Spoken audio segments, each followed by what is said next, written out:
Força bruta e juventude foram características que marcaram a existência dos leões Selatis. Eles buscaram lutas e poder e queriam mostrar para todos quem eram os mais fortes da reserva. Com o fim dos Mapogos e auge da coalizão Magin-Gilanes, os Selatis teriam um caminho muito difícil até a soberania. Neste vídeo vocês verão a incrível história dos jovens Selatis, que acabaram com o líder dos Mapogos e lutaram contra os Magin-Gilanes. Se você gosta desse tipo de vídeo, deixe seu like e se inscreva no canal.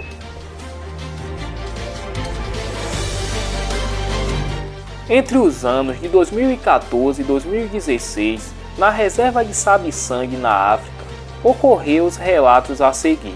Ao contrário do final da história dos Magin-Gilanes e Mapogos, os Selatis tiveram um desfecho muito diferente. A reserva de Sabe-Sangue se encontrava em um momento turbulento, havendo muitos confrontos mortais entre bandos de leões machos que só visavam o poder. Com Mr. T e King Tail se separando dos seus irmãos e se tornando mais vulneráveis, os Magin-Gilanes aproveitaram a oportunidade e acabaram com King Tail, forçando Mr. T a voltar para o território dos seus irmãos que os aceitaram. Contudo, outro bando de leões estavam pelas redondezas e fariam de tudo para acabar com qualquer leão que entrasse no seu caminho. Essa coalizão de leões se chamavam os Selatis. Eram jovens e fortes e almejavam aquele território. A primeira vítima dos Selatis foi o Mr. T, que naquele momento era o líder dos Mapogos. Ele foi brutalmente derrotado e teve as suas fêmeas dominadas pelos Selatis. Mas isso ainda era muito pouco para esses jovens leões.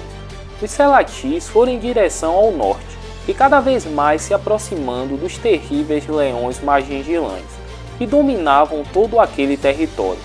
Os Magin-Gilanes identificaram a presença de outros leões em seu território e logo ficaram em estado de alerta. Em uma manhã, um dos Selatis se afastou do grupo e acabou sendo atacado pelos Magin-Gilanes. O jovem leão conseguiu sobreviver ao experiente Scar Nossa. Surpreendentemente, os Magin-Gilanes deixaram o invasor escapar, gravemente ferido, mostrando que existia dono àquele território. Se você está gostando do vídeo, deixe seu like, se inscreva no canal e compartilhe com seus amigos. Quando o leão ferido retornou para o seu bando, os Selatis recuaram para que o ferido se recuperasse das lesões. Os trabalhadores da reserva perceberam que os Magin-Gilanes começaram a procurar pelos Selatis para dar fim de uma vez por todas nessa ameaça. No blog Wigfact foi encontrado 3 versões sobre o decorrer dessa história. A primeira versão conta que enquanto os Magin-Gilanes procuravam os invasores, os Selatis cortavam caminho se afastando dos Magin-Gilanes para que o leão ferido pudesse se recuperar. Após dias de procura, os Magin-Gilanes pensaram que os seus opositores fugiram e pararam de fazer rondas. Contudo, isso era uma tática que os Selatis elaboraram para pegar os Magin-Gilanes de surpresa. Quando o leão ferido se recuperou, eles avançaram e travaram uma disputada luta contra os Magin-Gilanes. Nessa batalha não houve vencedores, ambos os grupos recuaram muito feridos. Em mais 2 tentativas, os Selatis tentaram vencer os Magin-Gilanes, sendo que na terceira vez, um dos Selatis acabou morrendo, fazendo com que os outros recuassem. Os sobreviventes decidiram seguir sozinhos e ter o seu próprio bando com a sua linhagem. A segunda versão relata que não houveram 3 batalhas entre os Magin-Gilanes e Selatis, mas apenas uma, em que um dos Selatis foi facilmente morto e os outros membros fugiram se separando.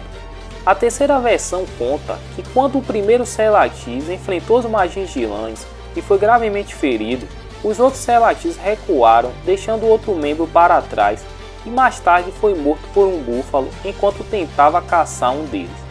Deixe aí nos comentários se você sabe informações que completem ou confirmem uma das versões dessa incrível história. Galera, muito obrigado por assistir o vídeo até o final, curta, compartilhe, se inscreva no canal e me ajude a alcançar os 1000 inscritos. Ative o sininho para acompanhar vídeos como esse. Muito obrigado e fui!